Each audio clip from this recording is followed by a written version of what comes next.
ಇದು as for general ನಾಲೆಡ್ಜ್ಗೋಸ್ಕರ ಕೇಳ್ತಾ ಇರುವಂಥದ್ದು. ಈಗ ಹೆಣ್ಮಕ್ಳು ಮೊಟ್ಟೆಗಳನ್ನು ಸಂಗ್ರಹಣೆ ಮಾಡಿದಾಗ ಹತ್ತತ್ರ ಒಂದು 20 ವರ್ಷಗಳ ಕಾಲ ಅದು ಬದುಕಿರುತ್ತೆ ಅಂತ ಹೇಳಿದ್ರಿ. ಈ ಗಂಡು ಮಕ್ಕಳಲ್ಲಿ ಈ ಸ್ಪರ್ಮನ್ನು ನಾವು ತಗೊಂಡಾಗ ಅದು ಎಷ್ಟು ದಿನಗಳ ಕಾಲ ಬಾಳಿಕೆಗೆ ಬರುತ್ತೆ ಅಂತ ಯೂಸ್ ಮಾಡಬಹುದು ಅಂತ ಏನಾದರೂ ಇದೆಯಾ? ಅಥವಾ ಪರ್ಟಿಕ್ಯುಲರ್ ಡ್ಯೂರೇಷನ್ ಅಂತ ಏನಾದರೂ ಇದೆಯಾ ಅದಕ್ಕೂ ಅಂತ? ಖಂಡಿತ. ಹೆಣ್ಮಕ್ಳಲ್ಲಿ ಹೇಗೆ ನಾವು oocyte ಕ್ರಯೋಪ್ರಿಸರ್ವೇಷನ್ ಮಾಡ್ತೀವಿ, ಹಾಗೆ ಗಂಡಸರಲ್ಲೂ ಕೂಡ ಸ್ಪರ್ಮ್ಸನ್ನು ನಾವು ಫ್ರೀಸ್ ಮಾಡಿ ಇಡ್ಬೋದು. ಸೊ ಅಕಸ್ಮಾತ್ ಈಗ ಆಲ್ರೆಡಿ ಅವ್ರಿಗೇನಾದ್ರು ತುಂಬ ತೊಂದರೆಗಳಿದೆ, ಅಂದರೆ ಸೆವೆನ್ ಪ್ಯಾರಾಮೀಟರ್ಸ್ ಅಬ್ನಾರ್ಮಲ್ ಬಂದಿದೆ ಅಂತಂದರೆ, ಸೊ ಅವ್ರು ಈಗಲೇ ಮದುವೆ ಮಾಡ್ಕೊಳ್ತಾ ಇಲ್ಲ ಅಂತಂದರೆ, ಅವ್ರು ಖಂಡಿತ ಬಂದುಬಿಟ್ಟು ಒಂದು ಅಥವಾ 2 ಸೆಮೆನ್ ಸ್ಯಾಂಪಲನ್ನು ಫ್ರೀಸ್ ಮಾಡಿಸಿ ಹೋಗ್ಬೋದು. ಸೊ ಅದು ಕೂಡ ಒಂದು 20 ವರ್ಷದವರೆಗೂ ಇಟ್ಕೊಳ್ಬೋದು, ಯಾವುದೇ ರೀತಿಯ ತೊಂದರೆಗಳಿಲ್ಲ. ಸೊ ರಿನ್ಯೂವಲ್ ಚಾರ್ಜಸ್ ಕಟ್ಕೊಂಡು ಬಂದರೆ ಸಾಕಾಗುತ್ತೆ. ಸೊ ಯಾವಾಗ ಅವರಿಗೆ ಮದುವೆ ಆಗುತ್ತೆ ಆವಾಗ ಅವರ ವೈಫನ್ನು ಕರ್ಕೊಂಡು ಬಂದು IVF ಮುಖಾಂತರ ಇದು ಮಾಡ್ಕೊಳ್ಬೋದು. ಯಾರಿಗೆ ಕ್ಯಾನ್ಸರಿಂದ ಬಳಲ್ತಾ ಇದ್ದಾರೆ, ಸೊ ಅವರು ಕೂಡ ಕೀಮೋಥೆರಪಿ, ರೇಡಿಯೋಥೆರಪಿ ಬಿಗಿನ್ ಮಾಡೋಕ್ಕಿಂತ ಮುಂಚೆನೇ ಬಂದು ಒಂದು 2 ಸೆಮೆನ್ ಸ್ಯಾಂಪಲ್ಗಳನ್ನು ಫ್ರೀಸ್ ಮಾಡಿಟ್ಟು ಹೋದರೆ, ಸೊ ಆವಾಗ ಅವರು ಸ್ಪರ್ಮ್ಗಳು ಸುರಕ್ಷಿತವಾಗಿ ಇರ್ತವೆ. ಅಂದ್ರೆ ಈ ಕ್ಯಾನ್ಸರ್ ಟ್ರೀಟ್ಮೆಂಟ್ ತಗೊಂಡಾಗ ಅದು ಸ್ಪರ್ಮ್ಗೂ ಎಫೆಕ್ಟ್ ಆಗುವಂತ ಚಾನ್ಸಸ್ ಹೌದು ಇರುತ್ತೆ. ಹೌದು, ಹೆಣ್ಮಕ್ಳಲ್ಲೂ ಅಷ್ಟೇನೆ, ಹಾ, ಗಂಡು ಹಾ. ಮಕ್ಕಳಲ್ಲೂ ಅಷ್ಟೇನೆ. ಸೊ ಅವ್ರದ್ದು ಓವರಿ ಮತ್ತು ಇದು ಟೆಸ್ಟಿಸು ಡ್ಯಾಮೇಜ್ ಆಗೋ ಸಾಧ್ಯತೆ ಇರುತ್ತೆ. ಹಾಗಾಗಿ ಯಾರು ಕ್ಯಾನ್ಸರ್ ಡಯಾಗ್ನೋಸಿಸ್ ಆಗಿದೆ ಅವರು ಅದಕ್ಕಿಂತ ಮುಂಚೆನೆ ಬಂದ್ಬಿಟ್ಟು ಫ್ರೀಸ್ ಮಾಡಿಸೋದ್ರೆ ಒಳ್ಳೆಯದು. ಎಸ್ ಮ್ಯಾಮ್, ಈಗ IVF ಕೇಂದ್ರಗಳಿಗೆ ಕಂಪ್ಯಾರಿಸನ್ ಮಾಡಿಕೊಂಡ್ರೆ NU ಹಾಸ್ಪಿಟಲ್ನಲ್ಲಿ ಗರ್ಭಧಾರಣೆಯ ಚಿಕಿತ್ಸೆ ಯಾವ ರೀತಿ ಇರುತ್ತೆ ಅಂಡ್ ಹಾಗೇನೆ ಅದರ ಒಂದು ಜನರಲ್ ಪ್ರೋಸೆಸ್ ಯಾವ ರೀತಿ ಇರುತ್ತೆ ಅಂತ? ಈಗ ಬೇರೆ ಆಸ್ಪತ್ರೆಗಳಿಗೆ ಕಂಪೇರ್ ಮಾಡಿದ್ರೆ ಇಲ್ಲಿ ನಾವು ಬರ್ತಿದ್ದಂಗೆ ನಾವು IVF ಅಂತ ಹೇಳೋದಿಲ್ಲ. ನಾವು ಕಪಲ್‌ನ ಕರೆಕ್ಟಾಗಿ ಅಸೆಸ್ಮೆಂಟ್ ಮಾಡ್ತೀವಿ. ಸೊ ಏನು ತೊಂದರೆ ಇದೆ, ಎಲ್ಲಿ ಪ್ರಾಬ್ಲಮ್ ಆಗಿದೆ, ಬೇರೆ ಕಡೆ ಮಾಡಿದ್ದನ್ನೇ ಅದನ್ನೇ ನಾವು ರಿಪೀಟ್ ಮಾಡಿದ್ರೆ ಅದಕ್ಕೆ ಉತ್ತರಗಳು ಖಂಡಿತ ಸಿಗೋದಿಲ್ಲ. ಸೊ ಎಲ್ಲಿ ತೊಂದರೆಗಳಾಗಿದೆ ಆ ಮಿಸ್ಸಿಂಗ್ ಲಿಂಕನ್ನು ಹುಡುಕಬೇಕು. ಎಲ್ಲೋ ಏನೋ ಒಂದು ಬಿಟ್ಟು ಹೋಗ್ಬಿಟ್ಟಿರುತ್ತೆ, ಯಾವುದೋ ಒಂದು ಇಂಪಾರ್ಟೆಂಟ್ ಟೆಸ್ಟ್ ಬೇಕಾಗಿರುತ್ತೆ, ಅದನ್ನೇ ಮಾಡಿಸಿರೋದಿಲ್ಲ. ಸುಮ್ಮನೆ ಅವ್ರಿಗೆ ಟ್ಯಾಬ್ಲೆಟ್ ಮೇಲೆ ಟ್ಯಾಬ್ಲೆಟ್ ಕೊಟ್ಟು ಹಿಂಗೆ ಟ್ರೀಟ್ಮೆಂಟ್ ನಡೆದಿರುತ್ತೆ. ಸೊ ಹಾಗಾಗಿ ನುರಿತ ವೈದ್ಯರಿಂದ ಅದು ಕನ್ಸಲ್ಟೇಷನ್ ಕರೆಕ್ಟಾಗಿ ಆಗಬೇಕು, ಮತ್ತು ಅದು ಎಲ್ಲಿ ಮಿಸ್ಸಿಂಗ್ ಲಿಂಕ್ ಇದೆ ಅದನ್ನ ಹುಡುಕಿ ಕರೆಕ್ಟ್ ಟೆಸ್ಟ್ಗಳನ್ನು ಮಾಡಿಸ್ಬೇಕು. ಸೊ ಅದ್ರ ಪ್ರಕಾರವಾಗಿ ಟ್ರೀಟ್ಮೆಂಟನ್ನು ಪ್ಲ್ಯಾನ್ ಮಾಡಲಾಗುತ್ತೆ. ಜನರಲ್ಲಾಗಿ ಎಲ್ಲರಿಗೂ ಕೊಟ್ಟಂಗೆ ಟ್ರೀಟ್ಮೆಂಟ್ನ ಮಾಡೋಕ್ಕಾಗಲ್ಲ. ಆ ಕಪಲ್ಗೆ ಏನು ಬೇಕು ಅನ್ನೋದನ್ನು ನಾವು ಕರೆಕ್ಟಾಗಿ ನೋಡಿ ನಿರ್ಧಾರ ಮಾಡಬೇಕಾಗತ್ತೆ. ಮತ್ತು ನಮ್ಮ ಲ್ಯಾಬ್ ಕೂಡ ನುರಿತ ಎಂಬ್ರಿಯಾಲಜಿಸ್ಟ್ ಇದ್ದಾರೆ, ತುಂಬ ಎಕ್ಸ್ಪೀರಿಯನ್ಸ್ಡ್ ಎಂಬ್ರಿಯಾಲಜಿಸ್ಟ್ ಇದ್ದಾರೆ. ಸೊ ಲ್ಯಾಬ್ನಲ್ಲಿ ನಮ್ಮಲ್ಲಿ ಎಲ್ಲ ಅಡ್ವಾನ್ಸ್ಡ್ ಟೆಕ್ನಾಲಜಿ ಇದೆ. ಈಗ ಎಂಬ್ರಿಯೋ ಬಯಾಪ್ಸಿ ಅಂತ ಹೇಳ್ತೀವಿ, ಆ ಒಂದು ಎಂಬ್ರಿಯೋ ಬಯಾಪ್ಸಿ ಅನ್ನೋ ಫೆಸಿಲಿಟಿ ಇದೆ. ಈರಾ ಅಂತ ಹೇಳ್ಬಿಟ್ಟು ಇದು ಕೂಡ ಒಂದು ಅಡ್ವಾನ್ಸ್ಡ್ ಇದು ಟೆಸ್ಟ್, ಅದು ನಮ್ಮಲ್ಲಿ ಇದೆ. ಆಮೇಲೆ ನಮ್ಮಲ್ಲಿ ತುಂಬಾ ಕಲ್ಚರ್ ಮೀಡಿಯಾದಲ್ಲಿ ತುಂಬಾ ಅಡ್ವಾನ್ಸ್ಡ್ ಕಲ್ಚರ್ ಮೀಡಿಯಾಗಳಿದೆ, ಕಲ್ಚರ್ ಅಂತೆಲ್ಲ ಇದೆ. ಆಮೇಲೆ ಈಗ ನಾವು ಆರ್ಟಿಫಿಷಿಯಲ್ ಇಂಟೆಲಿಜೆನ್ಸ್ನ ಕೂಡ ನಾವು ಯೂಸ್ ಮಾಡ್ಕೊಳ್ತಾ ಇದ್ದೀವಿ ಈ ಒಂದು ಪ್ರಕ್ರಿಯೆಗೆ. ಹಾಗಾಗಿ ನಮ್ಮಲ್ಲಿ ಭ್ರೂಣಗಳ ಸೆಲೆಕ್ಷನ್ನು ತುಂಬ ಚೆನ್ನಾಗಿರುತ್ತೆ, ಕ್ವಾಲಿಟಿ ಚೆನ್ನಾಗಿ ಗೊತ್ತಾಗುತ್ತೆ. ಮತ್ತು ಎಂಬ್ರಿಯೋಸ್ಕೋಪ್ ಅದೆಲ್ಲ ಇರೋದ್ರಿಂದ ಹಾಗಾಗಿ ನಮ್ಮ ಎಂಬ್ರಿಯೋ ಸೆಲೆಕ್ಷನ್ ತುಂಬ ಚೆನ್ನಾಗಿರುತ್ತೆ. ಆಮೇಲೆ ನಮ್ಮಲ್ಲಿ ನುರಿತ ಆ್ಯಂಡ್ರಾಲಜಿಸ್ಟ್ ಇದ್ದಾರೆ. ಹಾಗಾಗಿ ನಿಮಗೆ wide variety of sexual problems ಇದ್ದರೆ ಕೂಡ ಅದು ಆ ಯೂರಾಲಜಿಸ್ಟಿಂದ ನಮಗೆ ಕರೆಕ್ಟಾಗಿ ಒಂದು ಟ್ರೀಟ್ಮೆಂಟ್ ಸಿಕ್ಬಿಟ್ರೆ, ಸೊ ನೀವು ನ್ಯಾಚುರಲಿ ಕೂಡ ಕನ್ಸೀವ್ ಆಗಲಿಕ್ಕೆ ಒಂದು ಸಹಾಯ ಆಗುತ್ತೆ. ಸೊ ಹಾಗಾಗಿ ತುಂಬಾ ಅಡ್ವಾನ್ಸ್ಡ್ ಟ್ರೀಟ್ಮೆಂಟ್ ಫೆಸಿಲಿಟೀಸು ಇದೆ ನಮ್ಮಲ್ಲಿ. ಆಫ್ಟರ್ ಡೆಲಿವರಿ ನಂತರ ಸಾಕಷ್ಟು ಜನ ಹೆಣ್ಮಕ್ಳು ದಪ್ಪ ಆಗ್ಬಿಡ್ತಾರೆ.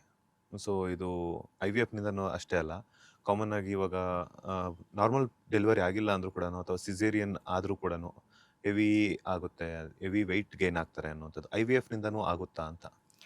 IVF ಇಂದ ಪ್ರೆಗ್ನೆನ್ಸಿ ಆಗೋವರೆಗೆ ಒಂದು ಹಂತದ ಜರ್ನಿ ಆದರೆ, ಪ್ರೆಗ್ನೆನ್ಸಿ ಆದಮೇಲೆ ಡೆಲಿವರಿವರೆಗೆ ಇನ್ನೊಂದು ಹಂತದ ಜರ್ನಿ. ಸೊ ಅದು IVF ಮೇಲೆ ಅವಲಂಬಿತವಾಗಿರಲ್ಲ. ಸೊ ಪ್ರೆಗ್ನೆಂಟ್ ಆದಮೇಲೆ ಅದರದ್ದೇ ಆದ ಸಮಸ್ಯೆಗಳು ಮತ್ತು ತೊಂದರೆಗಳು ಸ್ಟಾರ್ಟ್ ಆಗಿಬಿಡುತ್ತೆ. ಸೊ ನಾರ್ಮಲ್ಲಾಗಿ ಪ್ರೆಗ್ನೆಂಟ್ ಲೇಡೀಸ್ ಹೇಗೆ ಕನ್ಸೀವ್ ಆಗ್ತಾರೆ ಅದೇ ಥರನೇ ಈ IVF ಕನ್ಸೀವ್ ಆಗಿರೋರ್ದು ಕೂಡ ಜರ್ನಿ ಇರುತ್ತೆ. ಬಟ್ ನಾವೇನು ಹೇಳ್ತೀವಿ, ನೀವು IVF ಮಾಡಿಸ್ಕೊಂಡಿದ್ದೀರಾ ಅಂದ ತಕ್ಷಣ ಬೆಡ್ ರೆಸ್ಟ್ ಮಾಡಬೇಡಿ ಅಂತಲೇ ಹೇಳಿರ್ತೀವಿ.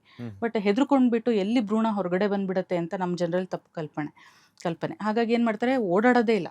ಬೆಡ್ ರೆಸ್ಟ್ ಅಂದರೆ ಬೆಡ್ ಮೇಲೆ ಕೂತಿರುತ್ತೆ, ಎದ್ದು ಕೆಳಗಡೆನೂ ಕಾಲಿಡಲ್ಲ. ಸೊ ಅದರಿಂದ ಏನಾಗುತ್ತೆ, ವೆಯ್ಟ್ ಗೇನ್ ಇನ್ಕ್ರೀಸ್ ಆಗುತ್ತೆ. ಆಮೇಲೆ IVF ಮಾಡಿಬಿಟ್ಟಿದ್ದಾರೆ, ಚೆನ್ನಾಗಿ ತಿನ್ನು ಅಂತ ಮನೆಯವ್ರು ಚೆನ್ನಾಗಿ ತಿನ್ನಿಸ್ತಾರೆ, ಸೊ ವೆಯ್ಟ್ ಗೇನ್ ಆಗುತ್ತೆ. ಆಮೇಲೆ ಕಾಲಿಂದು ರಕ್ತನಾಳಗಳಲ್ಲಿ ರಕ್ತ ಹೆಪ್ಕೊಳ್ಕೊಳ್ಳುತ್ತೆ ಆ ಥರ ಓಡಾಡಲಿಲ್ಲ ಅಂತಂದರೆ. ಆಮೇಲೆ ನೀರು ಕೂಡ ಸರಿಯಾಗಿ ಕುಡಿಯೋದಿಲ್ಲ. ಹೀಗಾಗಿ ಕಾಂಪ್ಲಿಕೇಶನ್ಸ್ ಆಗೋದು IVFನಿಂದ ಅಲ್ಲ, ಜನರದ್ದು ತಪ್ಪು ಕಲ್ಪನೆಗಳಿಂದ. ಆಮೇಲೆ ಪ್ರೆಗ್ನೆನ್ಸಿನಲ್ಲಿ ಸಾಕಷ್ಟು ಬದಲಾವಣೆಗಳಾಗುತ್ತೆ. ಸೊ ಹಾಗಾಗಿ ಅದು IVFಯಿಂದನೇ ಆಗಬೇಕಂತಿಲ್ಲ, ಜನರಲಾಗಿ ನಾರ್ಮಲ್ ಪ್ರೆಗ್ನೆನ್ಸಿನಲ್ಲಿ ಏನೇನಾಗುತ್ತೆ ಅದು ಇವರಿಗೂ ಕೂಡ ಆಗುತ್ತೆ ಆ ಥರ. ಅತಿಯಾದ್ರೆ ಅಮೃತ ಕೂಡ ವಿಷ ಹೌದು ಅನ್ನುವಂಥ ಗಾದೆ ಮಾತಿದೆ. ಹೌದು ಸೊ ಈ ನೀವೇ ಹೇಳ್ತಾ ಇದ್ರಿ ಈಗ ಅತಿಯಾದಂತಹ ಊಟ ತಿನ್ನಿಸುವಂಥದ್ದಾಗಿರ್ಬೋದು ಅಥವಾ ಬೆಡ್ ರೆಸ್ಟ್ ಹೇಳಿದ್ದಾರೆ ಅಂತ ಹೇಳ್ಬಿಟ್ಟು ಈಗ ನಮ್ಮಲ್ಲಿ ವಿಟಮಿನ್ಸ್ ಆಗಿರ್ಬೋದು ಅಥವಾ ಕ್ಯಾಲ್ಶಿಯಮ್ಸ್ ಆಗಿರ್ಬೋದು ಸಾಕಷ್ಟು ಕೊರತೆ ಇರುತ್ತೆ. ಅಂತ ಒಂದು ಸಂದರ್ಭದಲ್ಲಿ ಡಾಕ್ಟರ್ಸು ಒಂದೆರಡು ದಿನಗಳ ಕಾಲ ಒಂದಷ್ಟು ಟ್ಯಾಬ್ಲೆಟ್ಸನ್ನು ಕೊಡ್ತಾರೆ. ಇವರು ಊಟನೇ ತಿನ್ನೋದಿಲ್ಲ, ಆ ಟ್ಯಾಬ್ಲೆಟ್ಸ್ ತಗೊಂಡ್ರೆ ಸರಿ ಹೋಗುತ್ತೆ ಅಂತ ಹೇಳ್ಬಿಟ್ಟು ಟ್ಯಾಬ್ಲೆಟ್ಸ್ನ ಮೊರೆ ಹೋಗ್ತಾರೆ. ಆ ಹ್ಮ್ ಟ್ಯಾಬ್ಲೆಟ್ ತಗೊಳ್ಳೋದ್ರಿಂದ ಗರ್ಭಧಾರಣೆ ಆಗುವಂಥದ್ದು ಏನಿರುತ್ತಲ್ಲ ಅದು ಅದಕ್ಕೇನಾದ್ರು ಎಫೆಕ್ಟ್ ಆಗುತ್ತಾ ಅಂತ?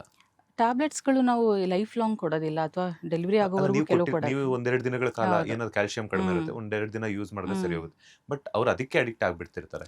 ಅಡಿಕ್ಟ್ ನಮಗೆ ಗೊತ್ತಾಗದೆ ಅವ್ರು ಅಡಿಕ್ಟ್ ಆಗ್ಬಿಟ್ರೆ ಅದು ಖಂಡಿತ ತಪ್ಪು. ಹ್ಮ್ ಸೊ ಏನೇ ಟ್ಯಾಬ್ಲೆಟ್ಸ್ ತಗೊಳ್ಬೇಕು ಅಂತಂದ್ರೆ ಡಾಕ್ಟರ್ನ ಕೇಳ್ಬಿಟ್ಟು ಕನ್ಸಲ್ಟೇಷನ್ ಮಾಡಿ ಅದನ್ನ ತಗೊಂಡ್ರೆ ಉತ್ತಮ. ಹ್ಮ್ ಇಲ್ಲ ಅಂತಂದ್ರೆ ಅದೇ ನೀವು ಹೇಳ್ದಂಗೆ ಅಮೃತ ಕೂಡ ವಿಷ ಆಗತ್ತೆ ಅನ್ನುವಂಥದ್ದು ಖಂಡಿತ. Yes ma'am. ಬಂಜೇತನಕ್ಕೆ ಯಾವ ರೀತಿಯಂತಹ ಟ್ರೀಟ್ಮೆಂಟ್ ಇದೆ, ಅದಕ್ಕೆ ಏನಾದ್ರೂ ಸೊಲ್ಯೂಷನ್ಸ್ನ ಕೊಡೋದಾದ್ರೆ, ಯಾಕಂದ್ರೆ ಇತ್ತೀಚಿನ ದಿನಗಳಲ್ಲಿ ಸಾಕಷ್ಟು ಕೇಸಸ್ನ ನಾವು ನೋಡ್ತಾ ಇದ್ದೀವಿ. ಅದರಲ್ಲೂ ಕೂಡ ಈ ಟ್ರಾವೆಲಿಂಗ್ ಮಾಡೋದಾಗಿರ್ಬೋದು ಅಥವಾ ಐ ಟಿ ಬಿ ಟಿಯಲ್ಲಾಗಿರ್ಬೋದು ಸಾಕಷ್ಟು ಕೇಸಸ್ ನಾವು ನೋಡ್ತಾ ಇದ್ವಿ. ಅದ್ರ ಬಗ್ಗೆ ಹೇಳೋದಾದ್ರೆ? ಸೊ ಬಂಜೆತನ ಅಂತ ಬಂದಾಗ ಹೆಣ್ಣು ಮತ್ತು ಗಂಡು ಇಬ್ಬರನ್ನು ಒಟ್ಟಿಗೆನೇ ನಾವು ಪರಿಶೀಲನೆ ಮಾಡಬೇಕು. ಸೊ ಇವ್ರಿಗೆ ಫಸ್ಟ್ ಟ್ರೀಟ್ಮೆಂಟ್ ಕೊಟ್ಟು ಆಮೇಲೆ ಗಂಡಸಿಗೆ ಕೊಡ್ತೀನಿ ಅಂದರೆ ಅದು ತಪ್ಪು. ಇದು ಹ್ಮ್ ಟ್ರೀಟ್ಮೆಂಟ್ ಪ್ರೋಟೋಕಾಲ್. ಹಾಗಾಗಿ ಇಬ್ಬರನ್ನು ಒಟ್ಟಿಗೆ ಕರೆಸ್ಬಿಟ್ಟು ಒಟ್ಟಿಗೆನೇ ಅವ್ರನ್ನ ಟೆಸ್ಟಿಂಗ್ ಮಾಡಿ ಒಟ್ಟಿಗೆನೇ ಟ್ರೀಟ್ಮೆಂಟ್ ಸ್ಟಾರ್ಟ್ ಮಾಡಬೇಕು. ಹ್ಮ್ ಸೊ ಹೆಣ್ಣು ಮತ್ತು ಗಂಡು ಇಬ್ಬರಲ್ಲೂ ಕೂಡ ತೊಂದರೆಗಳಿರುತ್ತೆ. ಸೊ ಹೆಂಗಸರನ್ನು ಗಂಡಸರನ್ನು ಕರೆಕ್ಟಾಗಿ ಟೆಸ್ಟ್ ಮಾಡಿ ಏನು ತೊಂದರೆ ಇದೆ ಅಂತ ಇದು ಮಾಡಿಕೊಂಡು ಟ್ರೀಟ್ಮೆಂಟನ್ನು ಪ್ಲ್ಯಾನ್ ಮಾಡಬೇಕು. ಈಗ ಓವ್ಯುಲೇಷನ್ ಇಂಡಕ್ಷನ್ ಅಂತ ಒಂದು ಟ್ರೀಟ್ಮೆಂಟ್ ಇದೆ. ಇದರಲ್ಲಿ ನಾವು ಕೇವಲ ಹ್ಮ್ ಮೊಟ್ಟೆ ಬರುವಂತಹ ಟ್ಯಾಬ್ಲೆಟ್ಸ್ಗಳನ್ನು ಕೊಟ್ಟು ಓವ್ಯುಲೇಷನ್ ಮಾಡಿಸಿ ನೀವು ನ್ಯಾಚುರಲ್ ಆಗಿ ಲೈಂಗಿಕ ಕ್ರಿಯೆ ಮನೆಯಲ್ಲಿ ಮಾಡಿ ಅಂತ ಹೇಳ್ಬಿಟ್ಟು ಹೇಳ್ತೀವಿ. ಹ್ಮ್ ಸೊ ಇದು ಒಂದು ಥರದ ಟ್ರೀಟ್ಮೆಂಟ್. ಇದು ಬಹಳ ಕಡಿಮೆ ಇದು ಸ್ಟಾರ್ಟಿಂಗ್ ಲೆವೆಲ್ ಆಫ್ ಟ್ರೀಟ್ಮೆಂಟ್. ಅದಾದ ನಂತರ ಇದು ಕೆಲವು ಹಂತದಲ್ಲಿ ಆಗಲಿಲ್ಲ ಅಂದಾಗ ನೆಕ್ಸ್ಟ್ ಲೆವೆಲ್ ಆಫ್ ಟ್ರೀಟ್ಮೆಂಟ್ ಅಂದರೆ ಐ ಯು ಐ ಅಂತ ಹೇಳ್ತೀವಿ. ಸೊ ಐ ಯು ಐನ ನಾನು ಆಲ್ರೆಡಿ ಎಕ್ಸ್ಪ್ಲೇನ್ ಹ್ಮ್ ಮಾಡಿದ್ದೀನಿ. ಇದು ಹಸ್ಬೆಂಡ್ದು ಸೀಮನನ್ನು ಪ್ರಾಸೆಸ್ ಮಾಡಿ ಒಂದು ಸಿರಿಂಜ್ ಮುಖಾಂತರ ಓವ್ಯುಲೇಷನ್ ಟೈಮಲ್ಲಿ ಗರ್ಭಕೋಶದ ಒಳಗಡೆ ಇಂಜೆಕ್ಟ್ ಮಾಡುವಂಥದ್ದು. ಇನ್ನು ಅದರ ನೆಕ್ಸ್ಟ್ ಟ್ರೀಟ್ಮೆಂಟ್ ಅಂದರೆ ಐ ವಿ ಎಫ್ ಕೂಡ ನಾನು ಆಲ್ರೆಡಿ ಹೇಳಿದ್ದೀನಿ.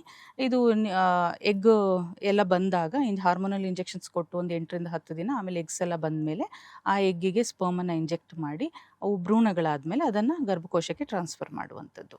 ಈ ಐ ವಿ ಎಫಲ್ಲೂ ಕೂಡ ಆಗಲಿಲ್ಲ ಅಂತಂದಾಗ ನಮಗೆ ಇನ್ನೂ ಆಪ್ಷನ್ಸ್ ಏನಂತಂದರೆ ಆಕೆಯ ಎಗ್ಸಿಂದ ಆಗ್ತಾ ಇಲ್ಲ ಅಂತಂದರೆ ನಾವು ಡೋನರ್ ಎಗ್ಗನ್ನು ತೊಗೊಂಡು ಹಸ್ಬೆಂಡ್ದು ಸ್ಪರ್ಮ್ ಜೊತೆ ಹ್ಮ್ ಇದು ಮಾಡಿಬಿಟ್ಟು ಐ ವಿ ಎಫ್ ಮಾಡ್ಕೋಬೋದು. ಅಕಸ್ಮಾತ್ ಸ್ಪರ್ಮ್ಸಲ್ಲೇ ತೊಂದರೆಗಳಿದೆ, ಈ ಸ್ಪರ್ಮ್ ತುಂಬ ಡ್ಯಾಮೇಜ್ ಆಗೋಗಿದೆ ಹ್ಮ್ ಅಂತಂದರೆ ಹೆಂಡತಿಯ ಎಗ್ಗೆ ಬೇರೆಯವ್ರದ್ದು ಡೋನರ್ದು ಸ್ಪರ್ಮನ್ನು ಇಂಜೆಕ್ಟ್ ಮಾಡಿ ಹ್ಮ್ ನಾವು ಐ ವಿ ಎಫನ್ನು ಮಾಡ್ಕೊಳ್ಬೋದು. ಇವು ಎರಡೂ ಆಗ್ತಾ ಇಲ್ಲ ಅಂತಂದರೆ ಆಗ ಬೇರೆಯವ್ರದ್ದು ಎಗ್ಗು ಬೇರೆಯವ್ರದ್ದು ಸ್ಪರ್ಮ್ ಈ ಥರ ಕಾಂಬಿನೇಷನನ್ನು ಮಾಡಿ ಇದು ಮಾಡ್ಕೊಳ್ಬೋದು. ಆಗಲೂ ಆಗಲಿಲ್ಲ ಅಂದರೆ ಸರೋಗೆಸಿ ಅಂತಂದರೆ ಬಾಡಿಗೆ ತಾಯಿ ಹ್ಮ್ ಬೇರೆಯವರ ಗರ್ಭಕೋಶಕ್ಕೆ ಇವ್ರದ್ದು ಭ್ರೂಣವನ್ನು ವರ್ಗ ಮಾಡಿ ಪ್ರೆಗ್ನೆಂಟ್ ಆಗುವಂಥದ್ದು. ಸೊ ಈ ಥರದ್ದು ಇಷ್ಟು ವಿಧವಾದ ಟ್ರೀಟ್ಮೆಂಟ್ಗಳು ಇದೆ. ಲೇಟೆಸ್ಟ್ ಹಾಗೂ ಇಂಟ್ರೆಸ್ಟಿಂಗ್ ಸುದ್ದಿಗಳಿಗಾಗಿ ಬಾಸ್ ಟಿವಿ ಕನ್ನಡ ಚಾನೆಲ್ನ ಸಬ್ಸ್ಕ್ರೈಬ್ ಮಾಡಿ. ಹಾಗೆಯೇ ಬೆಲ್ ಐಕಾನ್ ಪ್ರೆಸ್ ಮಾಡಿ. ಇದರ ಜೊತೆಗೆ ಫೇಸ್ಬುಕ್, ಇನ್ಸ್ಟಾಗ್ರಾಮ್, ಎಕ್ಸ್ನಲ್ಲೂ ಮಿಸ್ ಮಾಡದೆ ಫಾಲೋ ಮಾಡಿ.